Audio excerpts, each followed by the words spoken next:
Olá, bem-vindo ao meu canal. Meu desejo é que através das mensagens e todo o conteúdo que é oferecido aqui, você seja ricamente abençoado. E eu peço que, se possível, você faça a sua inscrição, ative as notificações e, por que não também, enviar para algum amigo como sugestão para abençoar a vida deles.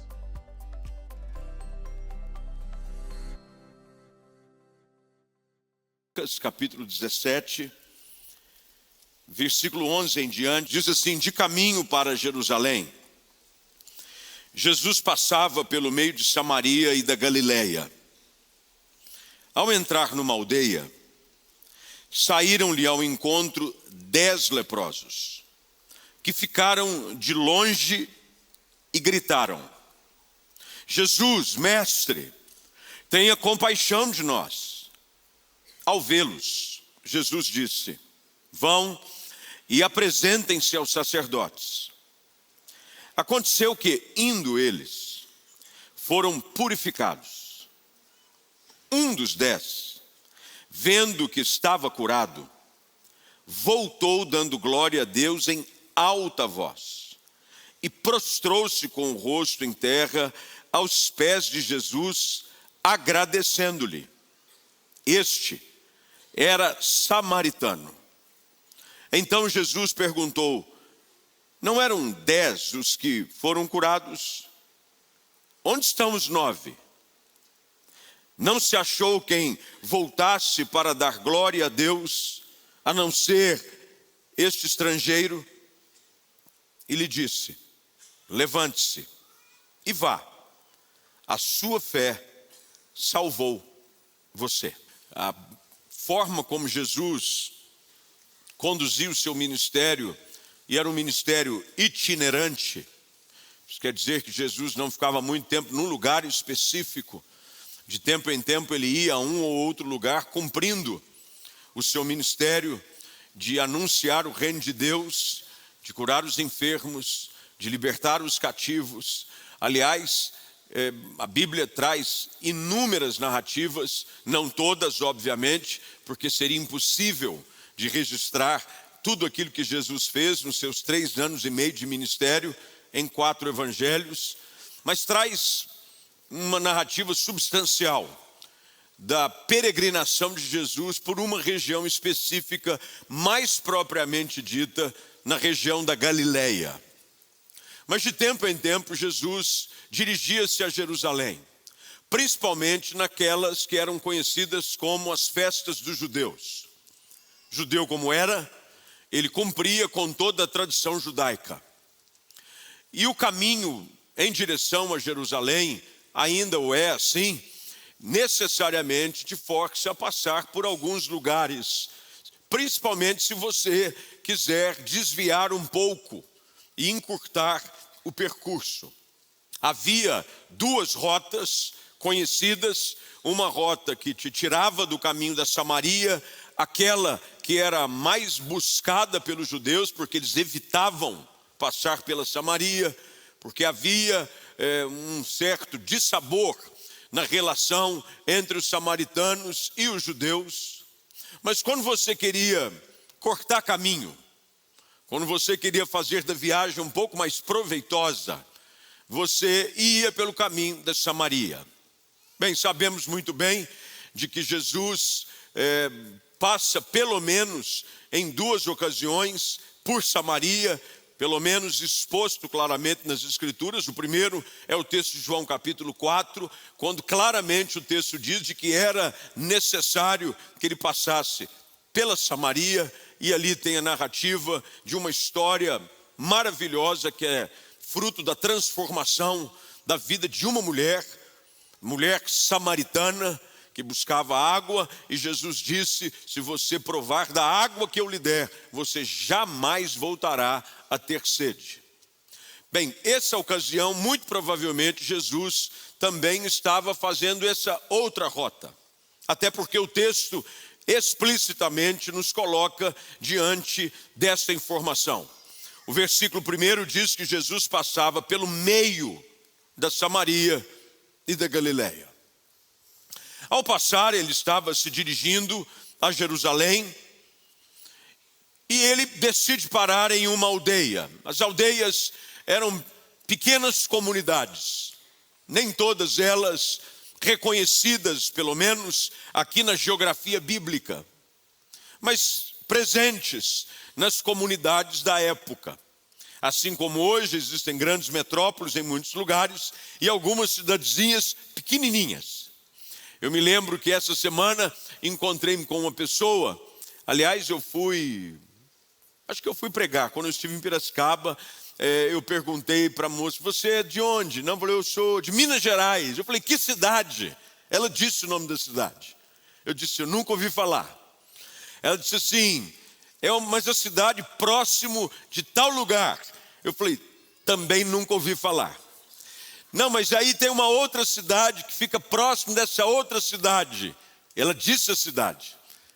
Também nunca ouvi falar. Aí finalmente ela disse, Viçosa. Eu falei, Viçosa eu já ouvi falar. Ela falou, não, realmente, a gente vai por eliminação. Porque a minha cidade quase ninguém conhece. É quase um vilarejo. Ela é muito pequenininha. Deve ter 8, 10 mil habitantes. Bem, essa é uma questão muito típica de vilarejos, de cidades pequenas. E Jesus passa por uma delas. E quando ele chega em uma dessas cidades, desses vilarejos, é assim que o texto apresenta uma aldeia. A surpresa é que sai ao encontro dele um grupo de pessoas. Um grupo atípico. Não era um grupo qualquer. Era um grupo de 10 leprosos. Os leprosos eram proibidos de viver a vida comum na sociedade. Eles não podiam entrar na cidade. Qualquer pessoa que cruzasse com um leproso, ele tinha a obrigação de se identificar como tal.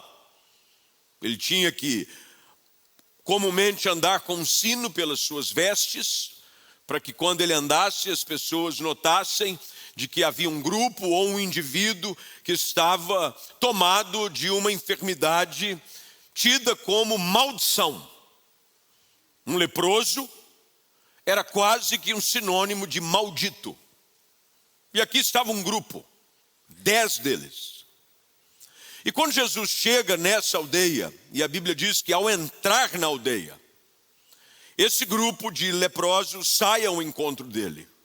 Por conhecer um pouquinho da história e um pouquinho da cultura da época, podemos praticamente afirmar de que os leprosos não ousam entrar na cidade. Essa é uma situação que provavelmente acontece um pouquinho antes da entrada. Jesus está chegando na aldeia e esse grupo de leprosos, à distância, tanto é que o texto diz que eles precisam gritar. Não era uma comunicação feita numa curta distância. Você não grita com quem está perto, só se você for mal educado. Mas quando a pessoa está perto, você transforma o diálogo num tom de respeito. Os leprosos precisam gritar. O texto diz no verso de número 11 que saíram-lhe ao encontro 10 leprosos que ficaram de longe e gritaram. Algumas coisas sobre esse grupo de leprosos me chamam a atenção.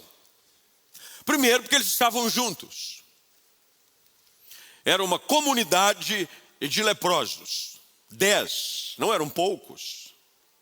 Numa época onde as cidades não tinham grandes populações, um grupo de 10 pessoas era considerado um grupo expressivo. Mas a gente percebe aqui nessa história, primeiro, um detalhe riquíssimo que é comum até os nossos dias. De que o sofrimento conecta pessoas. Pessoas que sofrem tendem a andar juntos, principalmente quando sofrem das mesmas dificuldades. Talvez nós possamos, inclusive, encontrar uma certa segurança em afirmar de que era algo comum aos leprosos, porque quando você vai ao texto de 2º livro dos Reis, capítulo 7, versículo 3, também existia um grupo de 4 leprosos, que na conversa entre eles dizem: nós vamos ficar aqui sentados para morrer?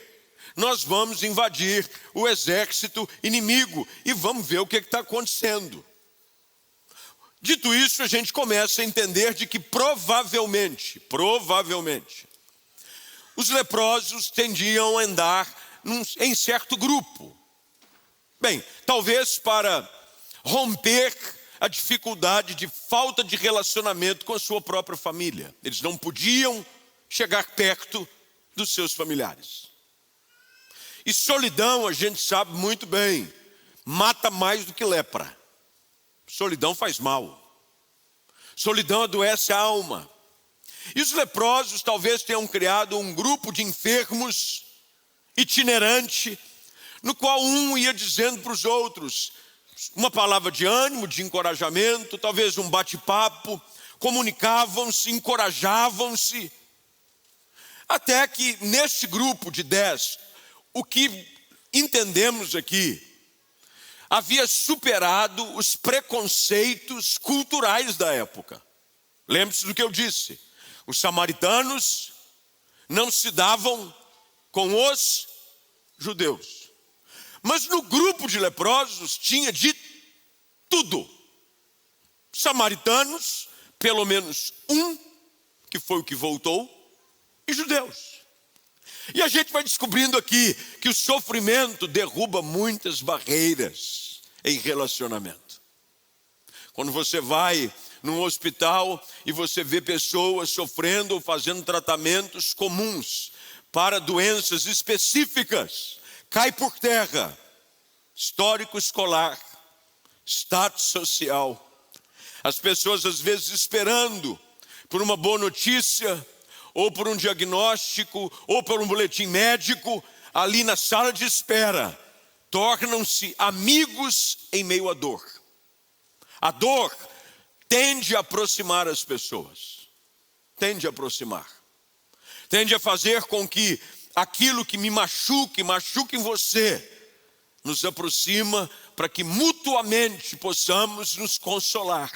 É por isso que Paulo diz que consolamos com as consolações que fomos consolados. Nessa situação do grupo da dor, 10 leprosos, são 10. Eles identificam uma possibilidade de mudança de vida. Provavelmente já tinham ouvido falar, porque eles andavam nos arredores das aldeias, das cidades, pedindo esmola, pedindo ajuda. E nas ruas por onde se passavam, com certeza já tinham ouvido falar de um homem chamado Jesus, que era de Nazaré, o qual por onde passava, coisas extraordinárias aconteciam. Milagres, prodígios, maravilhas. Cegos voltavam a ver, e os leprosos também eram curados. Há um grito de necessidade. No meio da nossa dor é necessário pedirmos ajuda. Essa é a primeira coisa que o texto deixa claro que o grupo tem em comum. Todos gritam por socorro. De longe gritavam. No meio da nossa dor, no meio da nossa necessidade, há a importância de se pedir ajuda. Pedir socorro, pedir para que alguém venha nos socorrer, mesmo que de longe. Às vezes pelo preconceito, ou por aquilo que a sociedade impõe, no caso da lepra em si, não havia possibilidade de se aproximar de Jesus. Mas eles gritam, eles clamam, eles dizem: tem misericórdia. Assim como Bartimeu faz, o cego, mendigo, de Marcos capítulo 10, quando Jesus passava por Jericó, ele começa a gritar.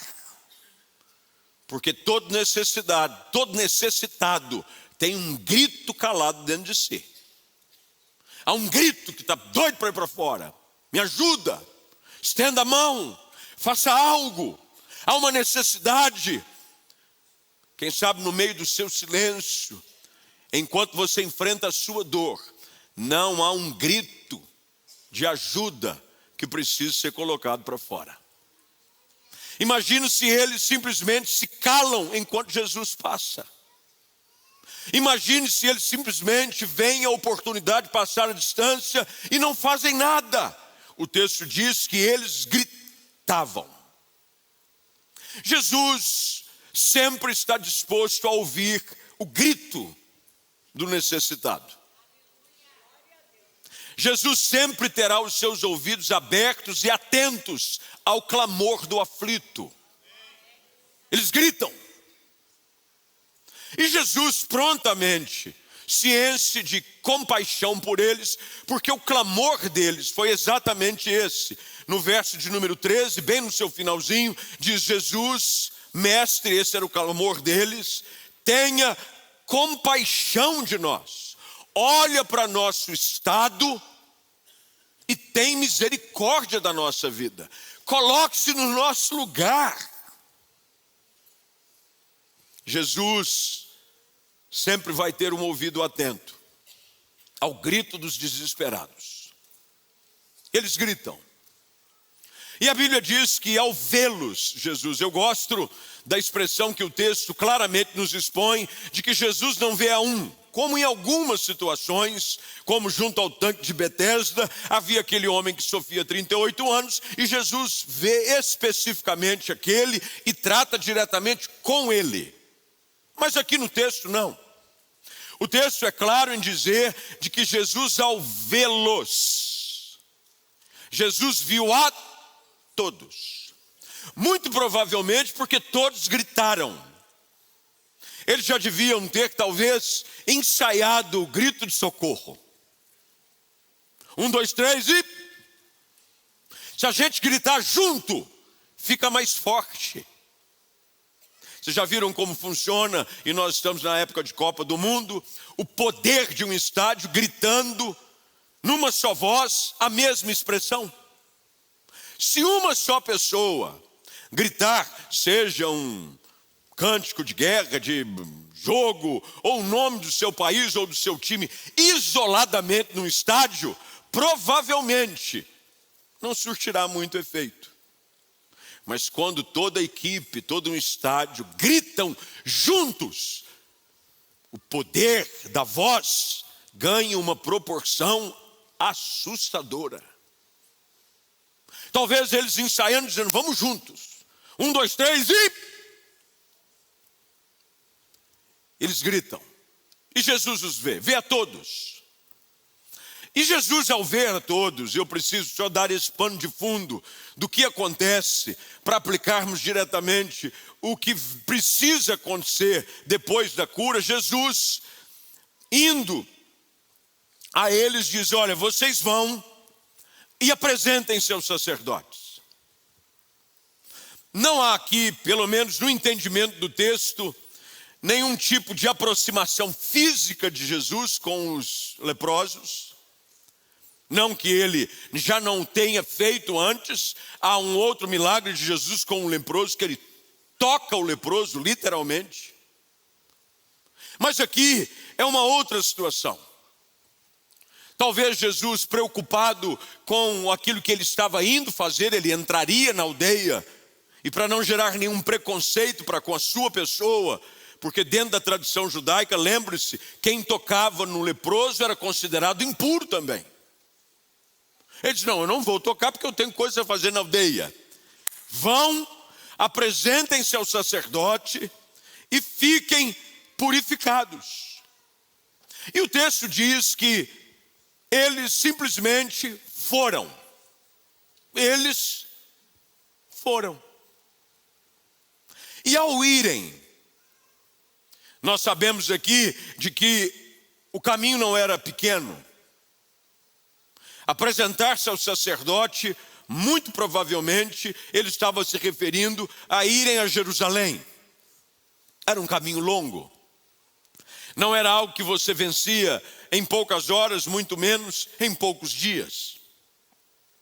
E Jesus diz a eles, vocês vão e apresentem-se aos sacerdotes. Uma longa jornada.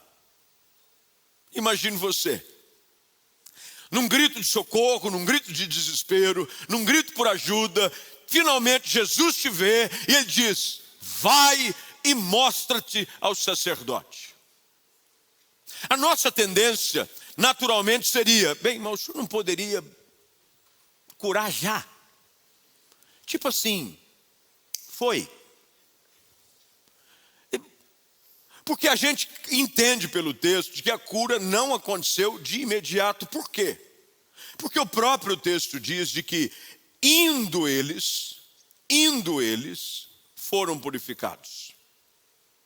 Na interpretação do texto, de uma forma muito simples, conseguimos entender de que o processo da cura acontece enquanto eles caminhavam em direção a Jerusalém. O problema é de que nós normalmente temos a tendência de dizer: Senhor, o Senhor me cura, e aí sim eu vou começar a andar. O Senhor me cura, e a partir de então eu vou tomar direção. Porém, o que o Senhor quer nos ensinar é de que Ele quer que nós comecemos a caminhar, e ao longo do caminho Ele vai nos curar. Tem algumas coisas que é verdade, Jesus faz de forma imediata. A mulher com fluxo de sangue toca na orla da veste de Jesus e o texto diz que imediatamente ela sentiu no seu corpo estar livre do seu mal. Mas nem sempre é assim. Algumas pessoas nós oramos e o milagre, o testemunho é instantâneo. Entretanto, há outros milagres que acontecem enquanto nós obedecemos a direção de Deus. Curas que acontecem num processo de obediência. Foi isso que aconteceu. O que nós sabemos é que todos foram curados. Todos. Na proporção, Jesus aqui, 100%, gabaritou. Ele gabaritou. Dos 10, não teve um sequer que continuou debaixo da maldição da lepra. Nós sabemos isso porque o próprio Jesus diz na conversa com um deles: não foram 10 aqueles que foram curados? 10 são curados, mas somente um volta. A proporção, ela é uma proporção assim um tanto desconfortável.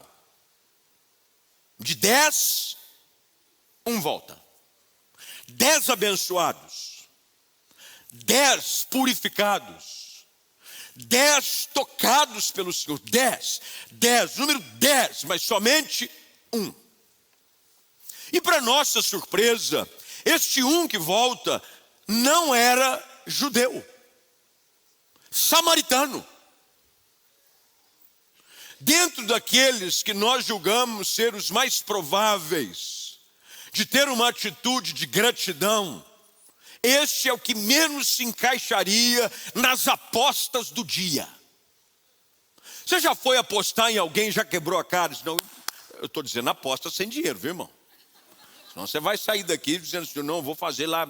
Agora está tendo aposta, score, não sei o que tem, bet, não sei o que tem. Deu green. Nada disso. Estou dizendo aposta no sentido de acreditar em alguém. E você diz assim: não, eu achava que viria qualquer um, menos esse. Bem, a surpresa, ela é geral.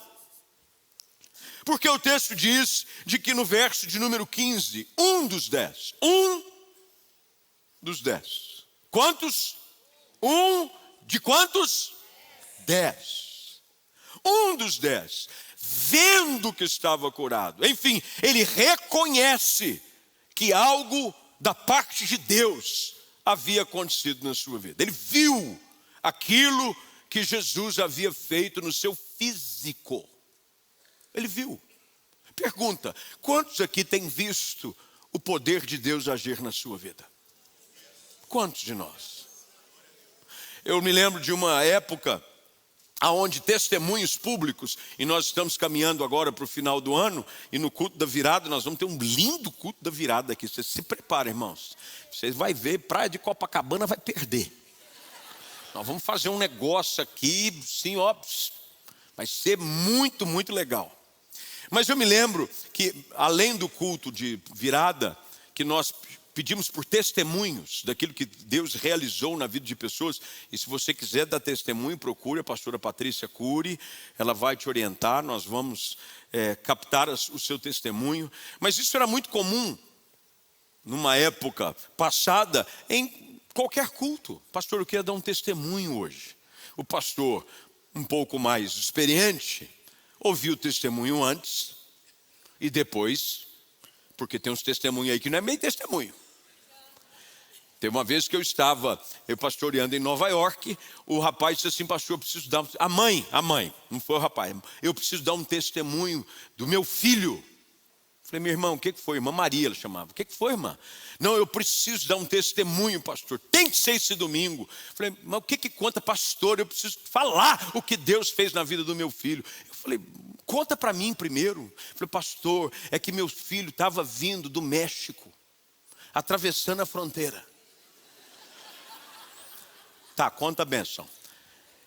Trazido por coiotes. Conta a bênção. E Deus cegou os olhos da polícia de fronteira. E ele passou e já está em terras americanas. Falei: irmã, vamos deixar esse testemunho para outro dia. Ele não convém. Vamos que vamos. Todos nós aqui temos motivos para agradecer. Um deles reconhece o que Deus fez.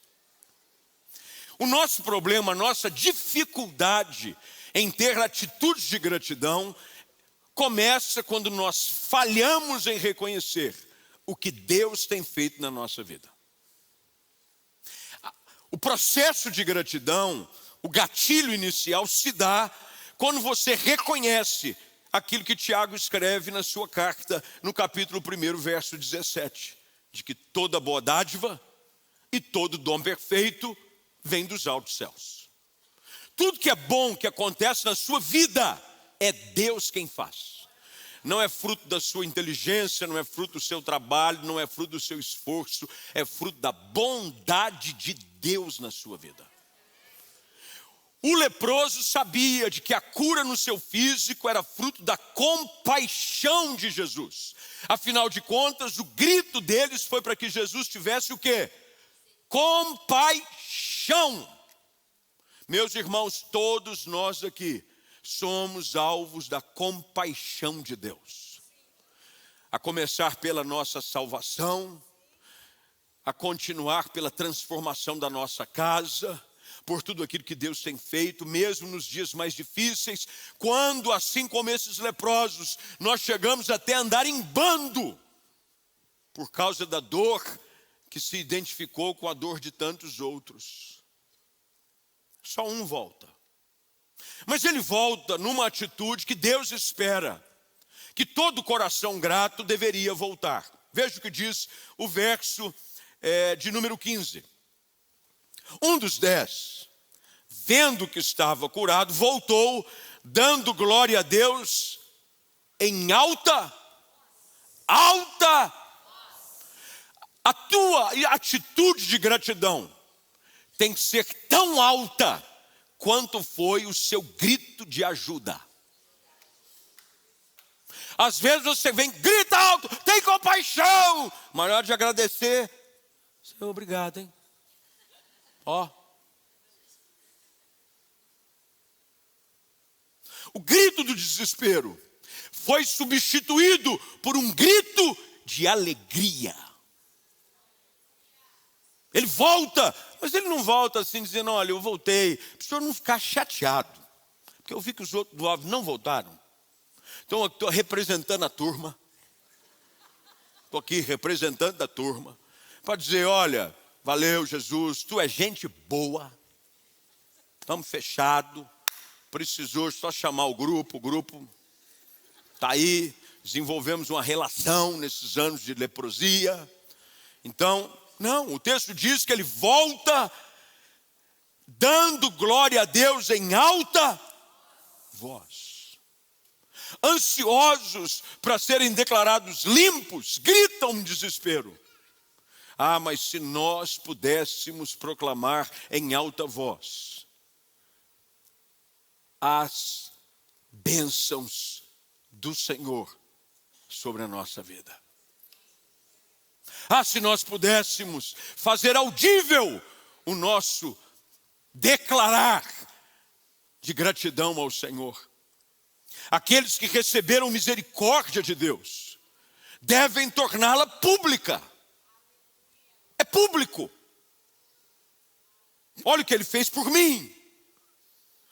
Quando nós nos reunimos para adorar, cultos de celebração são excelentes oportunidades de demonstração de gratidão.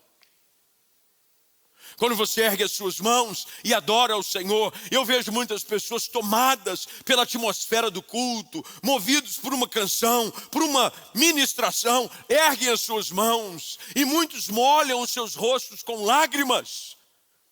E o fazem porque tem milhões de razões para agradecer ao Senhor.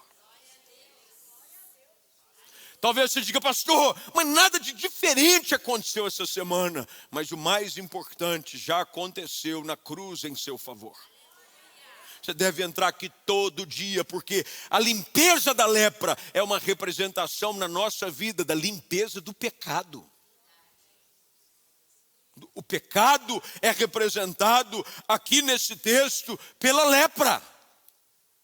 Lepra que te afasta, lepra que te tira do convívio, lepra que te leva a andar desesperado, gritando por ajuda. Jesus vem e te purifica. Esse é o poder do Evangelho, purificador. E se agora você já não está mais debaixo da maldição do pecado, o que o Senhor espera de nós é que entremos por essas portas com ações de graças, trazendo nos nossos lábios hinos de louvor.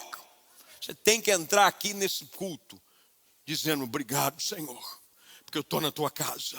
Obrigado, porque o meu nome está escrito no livro da vida. Obrigado, porque eu era antes perdido, cego, pecador, mas o Senhor estendeu a mão para mim. Ele volta em alta voz. Gratidão precisa ser uma lição a ser compartilhada dentro do ambiente em que vivemos. Eu já ouvi pessoas dizerem de que pelo fato de terem sido criados num universo familiar aonde a palavra muito obrigado não era usada, tornaram-se pessoas difíceis em reconhecer ações de bondade sobre a sua vida. É gente que você dá presente e ela não sabe nem agradecer. A pessoa que dá fica assim esperando. Porque quando você dá presente, você não gosta de ver a reação da pessoa? Dizendo, nossa, muito obrigado. Aquilo você fica, é o que você espera. Deixa eu dizer alguma coisa, vou abrir meu coração. A pessoa que te dá um presente, a coisa mais frustrante para ela não é saber que a fatura do cartão vai chegar. O mais frustrante para ela é ela se desdobrar, escolher, sair, fazer com carinho. Aí você dá o presente para a pessoa. A pessoa fala assim, obrigado por lembrar de mim, viu? Deus abençoe. Como assim? E muita gente é fruto do ambiente. Nós precisamos criar um ambiente onde a gratidão é um estilo de vida para nós. Aonde nós somos gratos ao Senhor, mas nós somos gratos também uns para com os outros. Você agradecer, palavra muito obrigado, muito obrigado. Eu vi esses dias uma postagem que eu achei fantástica. Sabe essas lousas de restaurante, onde o pessoal coloca preço das coisas logo na entrada? Aí tinha assim, café, R$6. Por favor, café, R$5. Bom dia, um café por favor, R$3. Achei fantástico. Sabe por quê? Você não se importa em perder um pouquinho quando você é recebido com uma palavra de gentileza, de gratidão. Meu irmão, fica bem nos teus lábios, gratidão. Pessoas gratas recebem mais de Deus. E o texto nos ensina isso. Porque os 10 foram curados da lepra, mas só um recebeu tudo. Porque Jesus diz para ele: vá, levante-se e vá. A sua fé salvou você. Jesus não fala sobre a sua fé salvou os 10. Atitudes de fé são pessoais, principalmente para a salvação. Você é salvo mediante a sua fé pessoal em Cristo Jesus. A nossa gratidão, e deixa eu caminhar por causa do horário, ela deve ser prática. Ela deve ser visível. Não custa nada você mandar uma palavrinha de gratidão para alguém de vez em quando. Quando alguém faz alguma coisa, quando alguém por gentileza, e às vezes até pela obrigação da sua função, ela te ofereceu algo. Mas não custa nada você dizer muito obrigado. Eu pedi, em janeiro saio de férias, normalmente com a família, eu recebi indicação de uma agência que cuida com locação de carro. Aí eu mandei uma mensagem, pelo Instagram mesmo. Mandei no interno: olá, tudo bem? Gostaria de saber qual é o orçamento do dia tal, muito obrigado. A pessoa respondeu direto no Instagram, me reconheceu, disse: pastor Flávio, poxa, que honra receber essa mensagem do Senhor. Olha, normalmente eu atendo as pessoas pelo WhatsApp da empresa, mas eu vou passar o meu WhatsApp pessoal para o senhor. Me mandou, eu já achei que vinha desconto. Porque começou a falar assim, lembrei e tal. Falei: ó, desconto aí, Deus, olha aí. Estou crendo ainda, se tiver assistindo, irmão, dá um desconto. Situação está difícil, dá um desconto. Me mandou um WhatsApp, a esposa toda feliz. Aí eu respondi: muitíssimo obrigado pela sua gentileza, pelo seu carinho, em abrir a oportunidade de falar comigo diretamente pelo seu WhatsApp pessoal. Que Deus te abençoe, que Deus te dê uma boa semana e me dá um desconto. Entendeu ou não? Atitudes de gratidão. Meu irmão, um ambiente de gratidão, de muito obrigado, de por favor. O texto diz que ele sai dando graças. É uma gratidão praticada. Porque não adianta você ser grato internamente. A pessoa não consegue saber se você está grata. Não, mas por dentro eu estou grato. Eu não disse nada, mas por dentro Deus sabe, eu estou grato. Bem, Deus sabe, a pessoa não. Não tem como a pessoa saber. Diga. A nossa atitude de gratidão tem que ser prática, tem que ser pública. Olha só o que diz o texto de Malaquias 3,16. Nós não temos tempo para ir e expô-lo totalmente, mas eu vou ler o texto. Diz assim: os que temiam ao Senhor falavam uns aos outros. Preste bem atenção. O Senhor escutou com atenção o que diziam. Agora, olha, anota, depois você pega e marca na sua Bíblia, Malaquias 3,16. Havia um memorial escrito diante dele para os que temem o Senhor e para os que se lembram do seu nome. O que a gente entende nesse texto? As coisas que dizemos para Deus, as nossas palavras, são registradas num livro de memórias. Pergunta para você: quão extensa é a lista de gratidão no seu livro de memórias de Deus? Se Deus fosse pegar assim, não, eu vou pegar tudo que esse camarada já me agradeceu esse ano, quantas linhas dava? Talvez se Deus pegasse a lista de reclamação, já estava na 3ª edição. Deus mandou o anjo encadernar outro. Falou, esse aí já não dá mais, manda para a gráfica, muda o espiral, porque reclama, hein? Mas agradecer.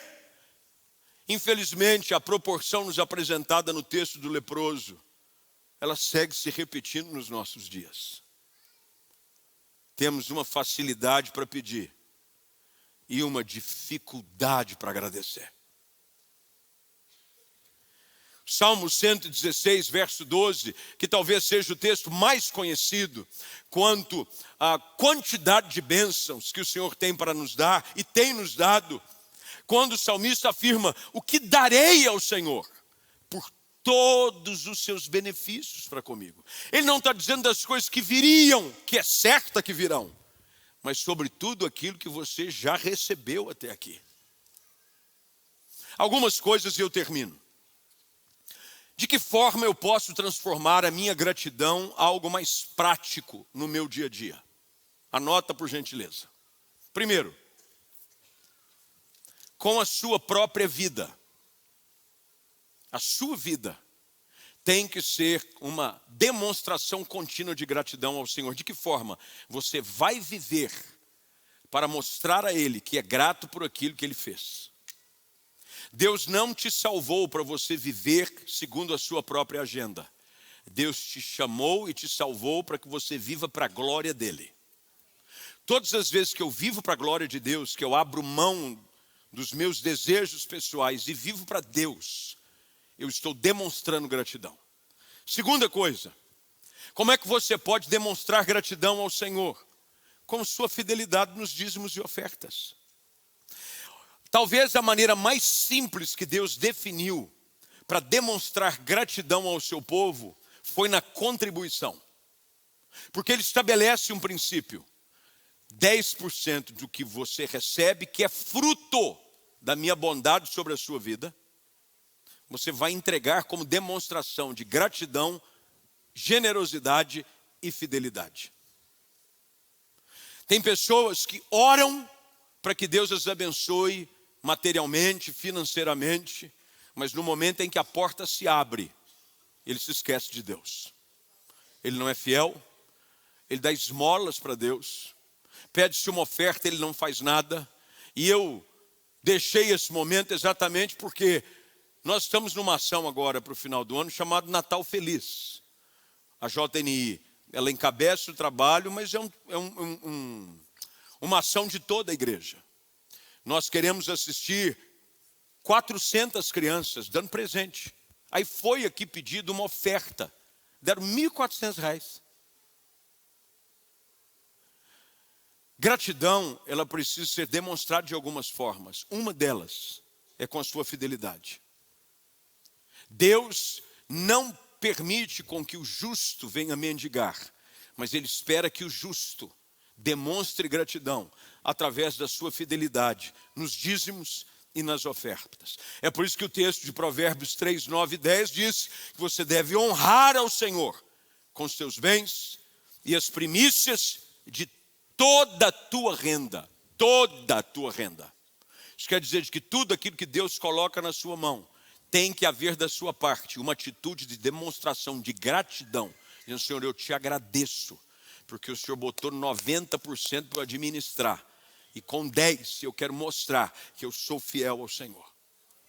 Terceiro lugar, você pode expressar gratidão ao Senhor com seus lábios.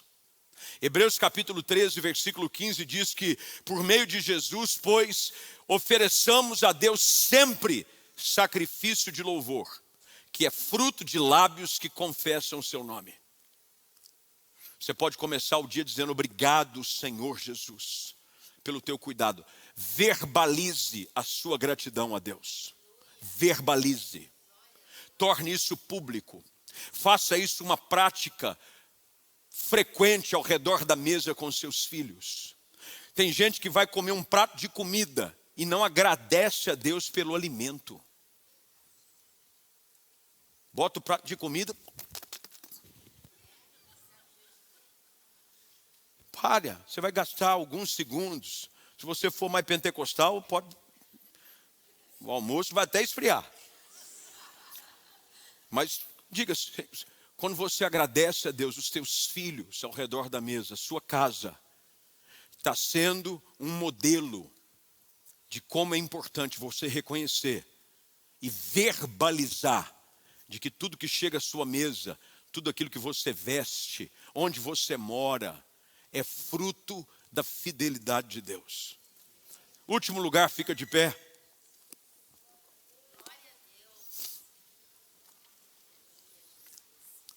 Uma outra forma de você expressar gratidão ao Senhor também é colocado pelo autor aos Hebreus no capítulo 10.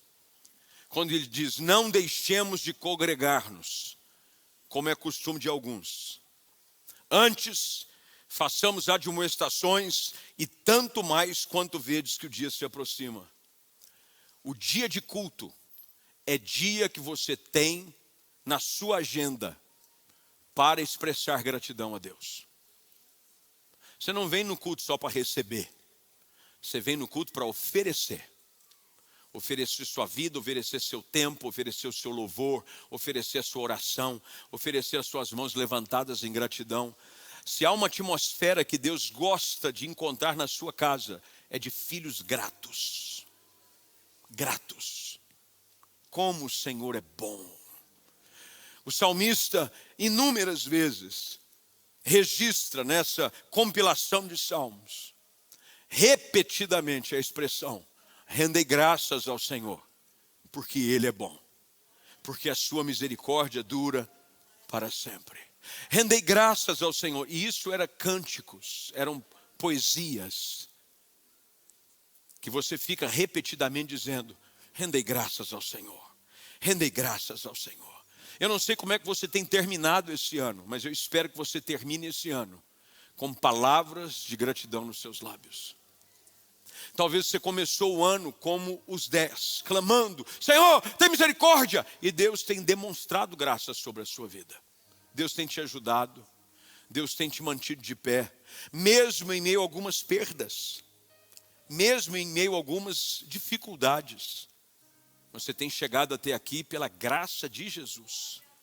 E Deus espera da sua igreja, Deus espera do seu povo uma atitude de gratidão. Seja grato a Deus. Você tem muito mais razões para agradecer do que para reclamar. Muito mais. Eu estava lendo ontem, até me preparando um pouco mais para a mensagem de hoje de manhã, e havia, inclusive ele foi meu professor, chamado Calvin Miller. Ele é um pregador expositivo, um exegeta muito respeitado, o Dr. Calvin Miller. Tem alguns livros publicados em português.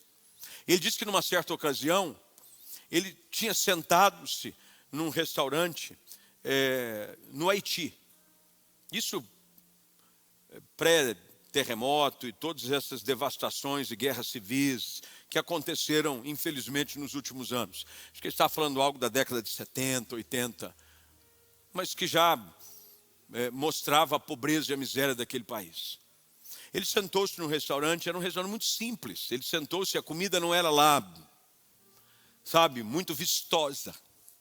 Ele sentou-se, e quando ele começou assim a olhar a comida e dizer, ele olhou para o lado, ele estava junto à janela, e ele viu perfilado, pelo menos uma dúzia de crianças, com os olhos esbugalhados, olhando para o prato, desesperados, e talvez fazendo daquela refeição o objeto de desejo da vida deles. E o Calvin Miller diz que naquela hora o Espírito Santo de Deus falou, se as pessoas soubessem o quanto eu tenho demonstrado do meu cuidado em pequenas coisas, enquanto tem outros tantos que sofrem por questões ainda maiores, as pessoas aprenderiam a ser mais gratas. Deus tem feito tanto na nossa vida, meus irmãos. O nosso Deus é um Deus bom. Tentam aí desenhar uma imagem de um Deus que não é o nosso Deus. O nosso Deus é um Deus bom. Ele é um Deus cuidadoso. Ele é um Deus misericordioso. Ele tem prazer em nos abençoar. E eu espero que Jesus não tenha a decepção que teve com os 9, da mesma forma com a nossa vida. Que eu e você possamos fortalecer as fileiras daqueles que voltam para agradecer, que fazem de forma pública, audível: Deus tem sido bom na minha vida. Deus tem sido bom na minha vida. Deus é fiel. Eu e a minha casa somos gratos ao Senhor. Em meio às lutas, em meio às provas, é verdade, mas Deus tem nos ajudado. Que Deus te ajude nesse domingo de manhã de ação de graças a buscar com gratidão, dizendo: eu vou diminuir o meu índice de reclamação e eu vou aumentar o nível de gratidão na minha vida. Porque quando assim você fizer, Deus vai te abençoar. Amém.